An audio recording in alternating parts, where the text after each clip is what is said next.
Now, as you're aware, things OECD are complex and difficult, and it is an area of practice where there are a whole number of intersections which come together, which I'm going to explain a little bit from my perspective. But as Larry said, I come from a background where I've been a teacher most of my career. I've been through from the classroom to deputy principal. I've also worked both in ministry and unions, and sorry about that. The soundtrack is phenomenal. So we can definitely make a good movie out of this one. Now, when I talk about those different experiences, the reason I think they're significant is because what we're dealing with here at OECD with 2030 is a whole lot of complexity. Now, the learning framework that we put together within this piece of work was complex, but not entirely without precedence. So the way that they've thought about what's going on in this work, I'm going to go into as we get into it. But I want to start by giving you some background on OECD, because actually the way that the OECD was set up in 1948 was a response to the Marshall Plan. Now, those of you remember historically what was happening with the Marshall Plan. It was a process which was both economic and social in intent. Now, when we look at that balance between the economic drive of the OECD and the social drive of the OECD to try and provide some cohesion for societies that were under extreme strain at the time. Now, we had just emerged from the second of two world wars in that century, and those of you who know the work of the ILO will see a similar pattern. They actually started earlier, just after the First World War, and we've got 100-year centenary for them, so we're doing quite a lot of work with them at the moment. And we find probably ILO to be the most positive, strongest partner we have on the international framework. OECD, we do find we have a structural relationship with. Now, to describe that structural relationship, from the beginning, TUAC and BIAC were embedded in what OECD was and has become. Now, TUAC is the Trade Union Advisory Committee, and BIAC is the Business Advisory Committee. Now, BIAC tell us that they don't go with any branded businesses at all, yet you will find out from the couple of days with 2030 that Microsoft and others, Pearson thankfully are getting pushed to the side thanks to the good work of Sam and others, but there are still a number of players there, Microsoft and Google, who we've critiqued in terms of the positioning and in terms of the way OECD are sometimes prepared, to use a Margaret Thatcher phrase, to sell the family silver, because they're in a position where they don't have as much money as they would like in order to develop the infrastructure they want. Now, that's the position we're in at the moment, and it's politically quite a delicate balance. We've also got countries, and one of your neighbours, not too far over the border, who are pulling money out of transnational organisations as we speak. They've already pulled out of UNESCO, which as a result is in serious trouble. They've pulled out of a number of other things as well, and their voice, the way it's working in terms of G7 and G20, has changed significantly as well. So that's the sort of context we're working into. Now, in that context, it's my belief, and just so you're aware how the EI setup works, I share the job with John Bangs, basically, who's the boss of all things OECD, and I work alongside him. And we split the groups between us in terms of what we have a look at. I'm going to talk a bit about the 2030, and I'm going to come back to some of those structural things about how OECD works and how EI works within that context. So, in terms of what happened with this 2030 project, I've been at all the meetings from the second one in. So I missed the first one because I was still in New Zealand, but since then I've followed it fairly closely. And for me, in terms of what they were trying to do, I worked on the curriculum in New Zealand in 2005. I completely concur with your president. A curriculum once you drop it on the system, does not go bang, we've got a magic wand, Harry Potter's arrived in the country, and everything's going to change immediately. That just doesn't happen. And even with a good curriculum, which we had there, implementation is generally shoddy. And in New Zealand, it was appalling.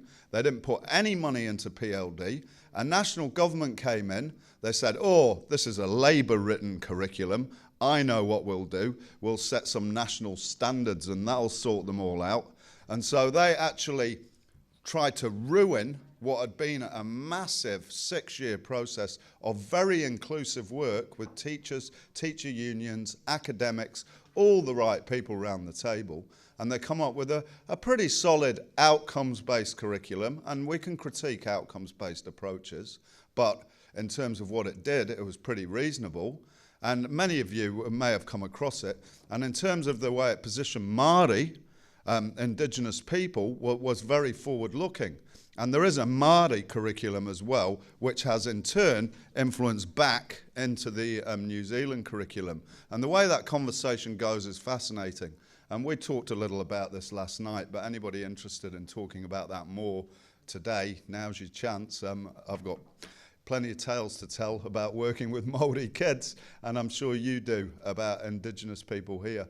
And for me, it was always a pleasure and a cultural awakening to be allowed into somebody's house in the way that Māori have allowed us into New Zealand. So I just want to acknowledge that's something that, you know, we all have to be clear about in terms of our post-colonial responsibilities as white people who came to a land and did what we did. Right, now we get to the knowledge, skills and attitudes.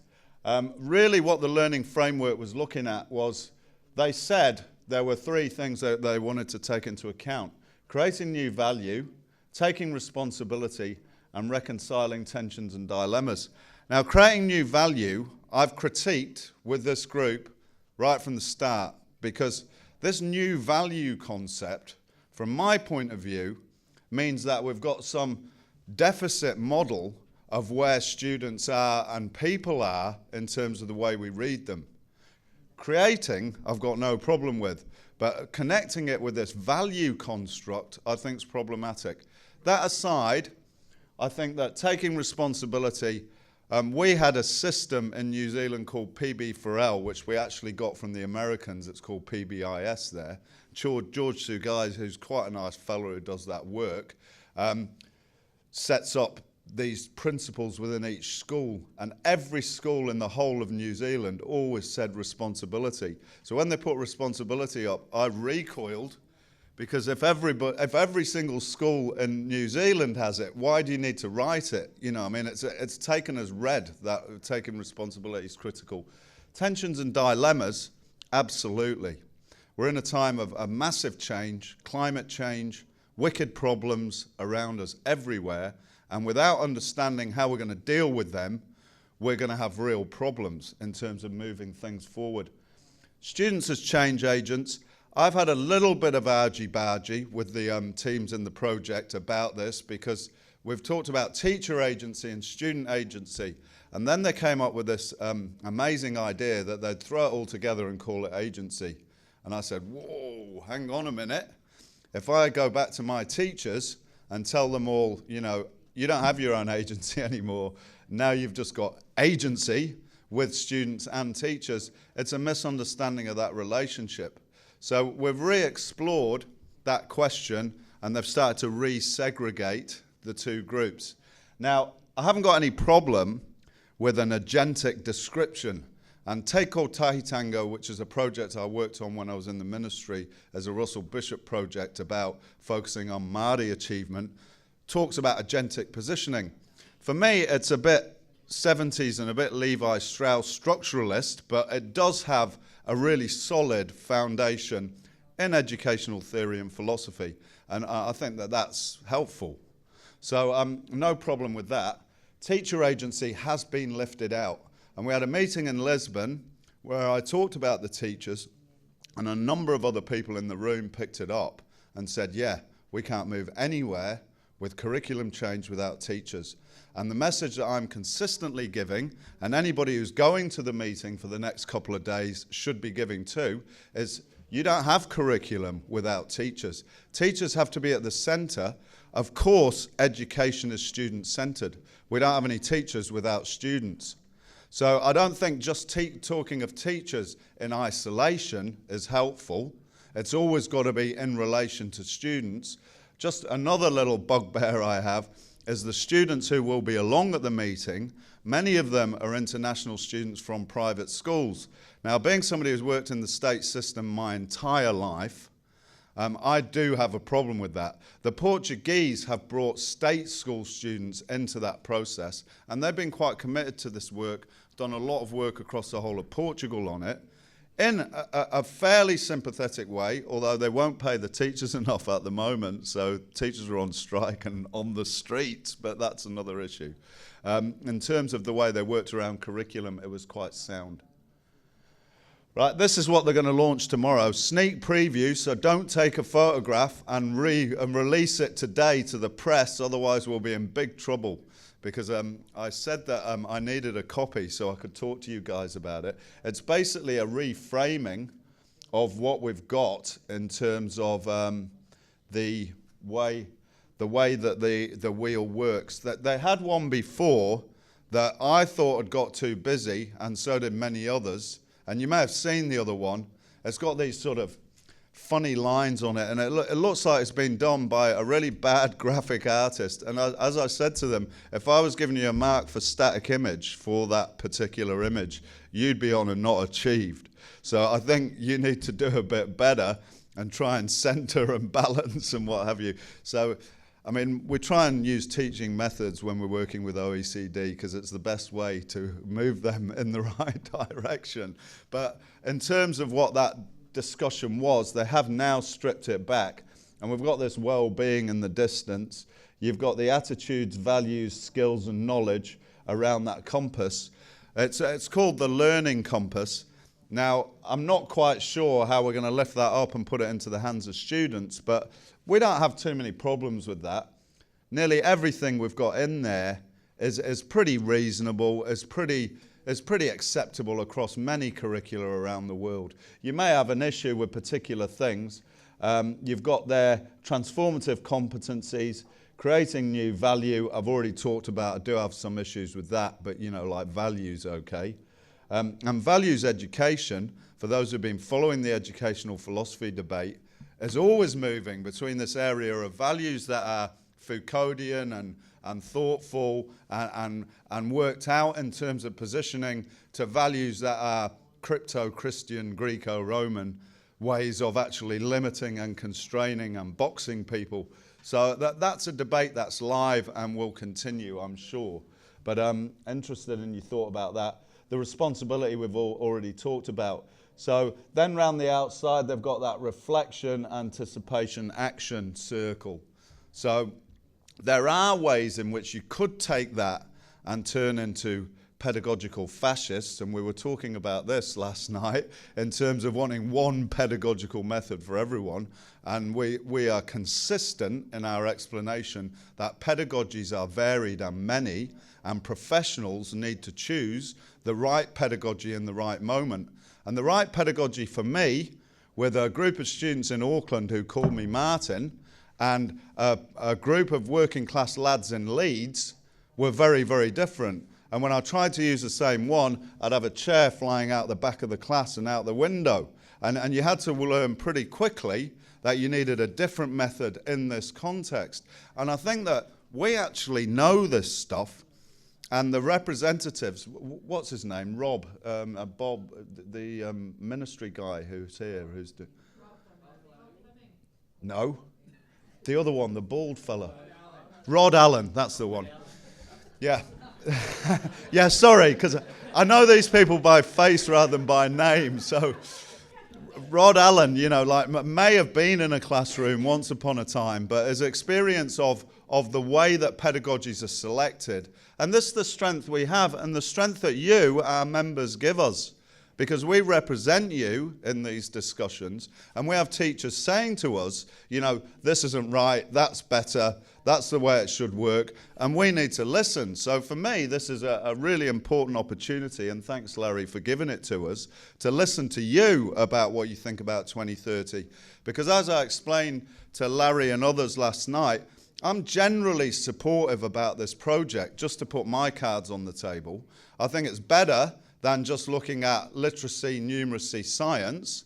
They're actually talking about well-being, the whole child, what you can do with others, how you can be inclusive, what empathy means, what ethics are. I think all those things are good. I think there's also, in the DNA of the OECD, that the general sort of feeling that, oh, we've made something up, now we better measure it, which is where we go, whoa, you must not assess this stuff. This is about developing a whole student. It's not about assessment. I know that's going to come up during the day. I just wanted to seed that here and now. And I can explain in more depth, if you're interested, why I think it's generally okay, but what the dangers are and what we need to do in order to make sure the next phase, which is implementation phase, where they're talking about teacher profiles, doesn't go pear-shaped and become some, you know, measure-driven thing about this is what we can measure and tick off on a clipboard.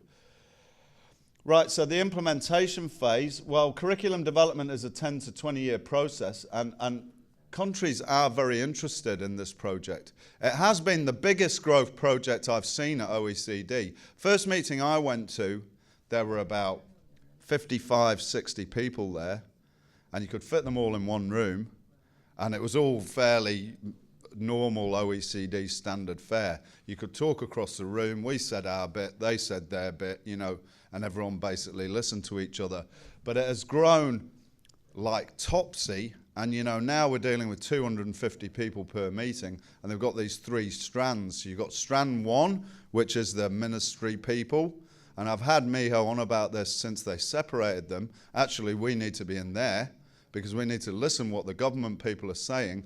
But we've been put in with a whole load of carpetbaggers, dare I say it, who are the PLD providers, you know, who are interested and sniffing around the work because there will be PLD opportunities out the other side of this, and some decent people and some really solid representatives. There's early childhood employers, you know, there's all sorts from many different contexts. So it's quite a diverse group, phase two, the group two. And then group three is the students, which, as I've explained, is far too heavily weighted to private school students.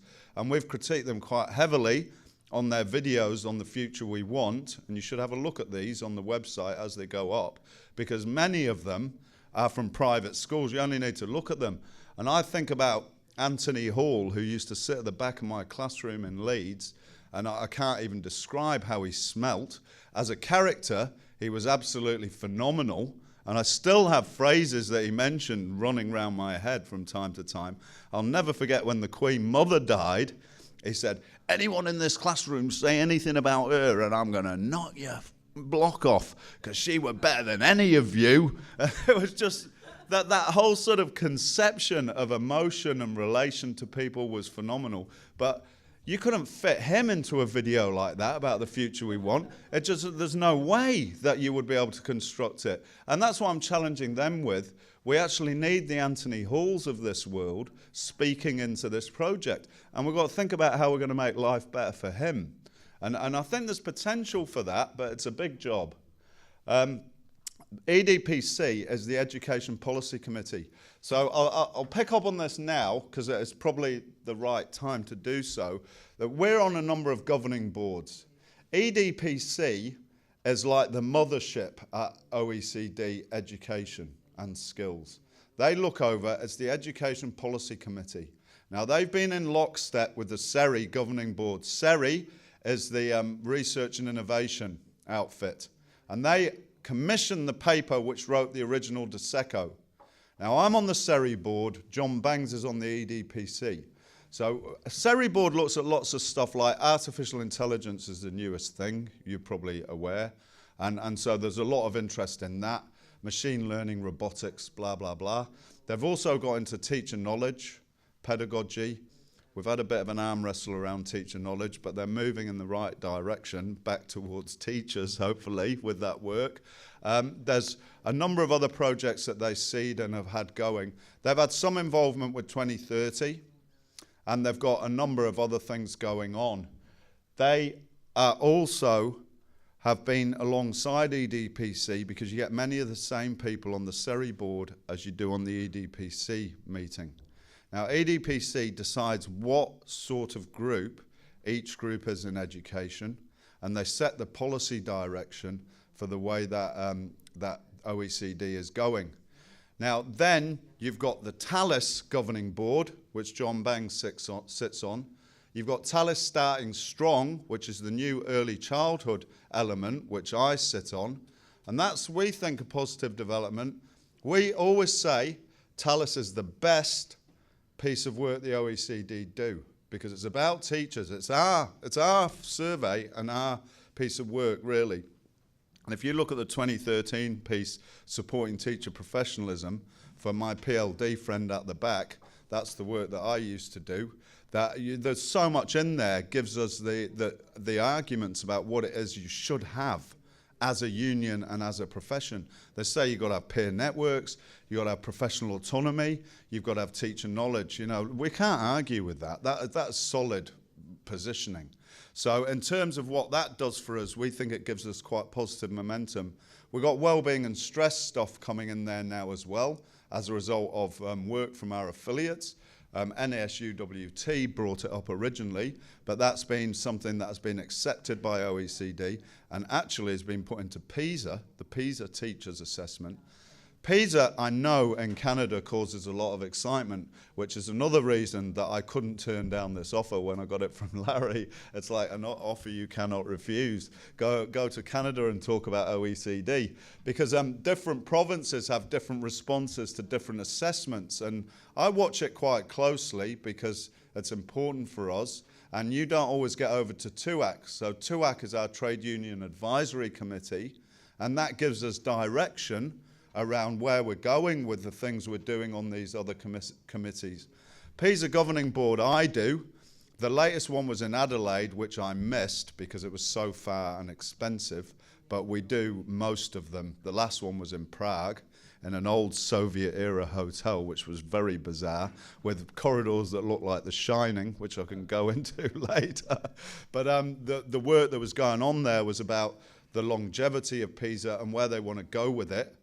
And again, I don't have a big problem with PISA, and I know it causes a lot of excitement, but I think basically testing kids in a sampling fashion around whether they can read, write, and do science is not a bad idea. In terms of what you then do with the data, we do have problems with the league tables, and we've always said that. The policy advice that you get from OECD is generally fairly reasonable, especially if you look at the equity stuff and so on.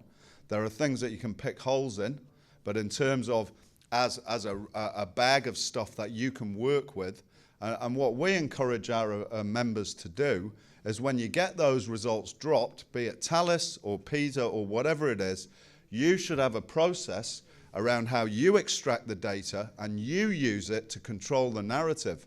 And that's part of our union renewal work. You've got to control the narrative on education. You can't have Rod Allen or anybody else telling you what's what in your classrooms, because he doesn't know. You do. So in terms of how you shape it, I think they provide us quite an open field in terms of what we can do. That's not to say I agree with everything they say. I certainly don't. But, you know, in terms of the way the relationship works, we get to see and hear and participate in what's going on. We get to say our piece. They don't always listen to us. Generally, they take us seriously, because you can't do any of these assessments without teachers. If teachers say, no, we're not going to do it, then you're not going to have an assessment. So that relationship is critical and important we keep moving. Teachers have got to be central. They know that, we know that. If they don't keep them central, they've got no chance to move anything. So the way that the curriculum designs worked is around the changing nature of knowledge. Future of work is big in this, and we've got to be clear about the influence that's having. ILO have produced a new document, which you may be aware of, on the future of work, which came out of a commission, which is a really sound document, I reckon. Human-centered agenda, productive capabilities, which is work we've been doing with our Canadian academics, Gavin Moody and Lisa Wheelahan. They actually come from Australia, but that's another story. They're in Toronto now, and they talk about productive capabilities. We reckon that's good. Skills development, if you get too narrow on skills development, it's a problem. And there is always that tendency to go into, this is what we want, you know, we need these skills, we need everybody to be able to program. Let's say coding, you know, like, and the hairs on the back of my neck start to stand up. There are too many boys coding and not enough girls, you know, like, we start coding at 6 in Shanghai, you know, like, isn't that just writing a few ones and zeros on a page, you know? I mean, I think the way we're framing things, we need to be careful about, because we've got to keep education as a human-centered, relational, knowledge-based thing. And we get into this code where it's basically a newfangled thing that people don't understand very well. Coding, AI, machine learning are other examples. And everyone gets overexcited, and they don't really look at what's in the kete, to use a Māori phrase, in the bag. You know, you need to look at what's in that particular bag, and often it's not that much. Complex and higher order thinking, we agree with. You know, you've got to keep working at that. That's what sets us apart. You know, that's what makes us able to do the things we do. And teaching, of course, is a job that uses complex and higher order thinking all the time. Post-truth era, there's quite a lot of talk about this, because in terms of what's happened in the last few years, if you take, I'm not going to name them, but the presidents of United States and Brazil, and what they actually say, and we start to analyze what they say, and we think about it in terms of research and evidence, well, you could drive a truck through it. And that doesn't seem to be stopping people. And we talk about this in the 2030 project. We need to teach our students better so that when they become adults and they go into the voting booth, I mean, literally, this is a live issue. Because in terms of being able to challenge and be honest and truthful about the way things work, you might have to edit that out afterwards. I forgot I was on camera. No, it's all right. Democratic values, we support, absolutely. And I think in terms of what's going on in this work, that foundation on democratic values, despite the fact we've had a meeting in Beijing and the Chinese are quite involved, is very critical and important. The reason I call it Dr. Johnson's dog is that there is the tendency, and I'm an English major, as you may have gathered, so I was an English teacher, which is where these things come from. But in terms of what it's done, is because it's been quite a positive and good and workable project, everyone tries to tack things onto it. So you end up with a project that, I've warned them at the Surrey board, could become like the Christmas tree. And I got that phrase from Adrian Orton-Lee in New Zealand, who does the best evidence synthesis. And basically, the Christmas tree's got too many baubles, and before you know it, it's falling over. So that's what I'm warning them about. You don't want too much in there, which is why stripping back the diagram to make that nice round thing that you're all going to see tomorrow and be so excited about because you've never seen it before is, you know, actually really probably quite a good thing. There is an arm wrestle going on with technology. Nobody really knows where it's going to fall. There are some predictions. OECD prediction is that there are 14% of jobs under pressure of automation. There are some American outfits who say as many as 55%. I can't believe 55, it seems over the top. But you know, the extent, and I was talking to Sam about this last night, the extent that that's going to influence unemployment, etc., is the critical factor. Because if you've got 14% people who are unemployed, it's unsustainable at a social level. Society will start to tear. But if you've got ways of actually retraining and getting people back into the workforce and what have you, then it's possible. So there is a relationship between this 2030, what happens in PIAC, and that future of work stuff. The main thing is the whole student, the whole person, the whole idea. And I think that's something we keep reiterating. Leading change, well, there are opportunities for you as unions in this work. And you talked before, the President, about autonomous professionals, and that's why I tweeted you, because that's exactly the message we're putting out. Without autonomous professionalism, what chance do we have? But with autonomous professionalism, we can be the change agents in society. And I believe that. I think that it is absolutely possible to make the futures of your students better, more open, and with more possibilities. I mean, we can't live the lives for people, but we can provide possibilities and opportunities. And I think that's where we should be thinking about this. Unions have got to be at the front and the centre. If they're not front and centre, it's not going to work. It does, country-specific in many parts of the world. In Canada, of course, that's provincial, province-specific. Because I know as a federal system, and whenever we put out a survey at EI, you've got no idea the emails I get from federal countries. I get these, as soon as one's gone out, I can be guaranteed an email from Germany, USA, Canada actually more gentle than most, and you get this is about a country situation. We don't have a country, we've got a federal system and our province works. We've actually got to do things that match the whole world. So Status of Teachers survey is a good example. And you'll find some really good evidence in there about what's happening to teachers, like perception and the way that teachers' status in society is working. In Korea, for example, it's really, really high. In many countries, it's low and falling. Sweden, for example. And we've just done a teacher identities survey piece of work, which one of the case studies was in Ontario. Definitely worth a read. If you haven't read it, have a look. It's on our website, or I can give you a link, or I can send you the PDF. And what we found there is that Sweden, teachers are actually really disrespected. You know, the kids go to school and go, why would you be a teacher? Everyone thinks that it's a really stink job. They don't get paid very well. They can't do what they like. And it's really, really grim. And, you know, like reading it shocked me, because I always thought that Scandinavian countries, amazing standard of living, you know, everybody thinks really highly of education, what have you. Well, I'm sorry, that's not true. Read what the Swedish teachers said. I mean, it's terrible. And Scotland, Larry, who's General Secretary of the EIS, was in the meeting, and the Scottish teachers said, oh, we've got terrible work-life balance, and we've got terrible this, and we've got terrible that, and we've got terrible the other. And I could see Larry's face going pale as I was talking. And he said to me afterwards, were we involved in that study? I said, Larry, you were quoted on the second page of the paper about this very study. You were involved in what have you. He said, oh, that's right. It was 2 years ago when we were preparing for our pay campaign. And we've been telling the teachers what a terrible time they were all having. So I'm not surprised they came up with those answers.